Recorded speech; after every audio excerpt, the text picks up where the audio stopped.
சின்ன சின்ன சண்டை சமாதானமாச்சா?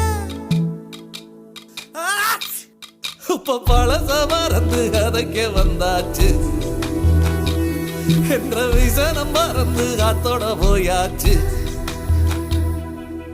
ஐயோடா இது நிரந்தரம் என நிலச்சிருக்கணும். ஐயோடா இது நிலச்சிட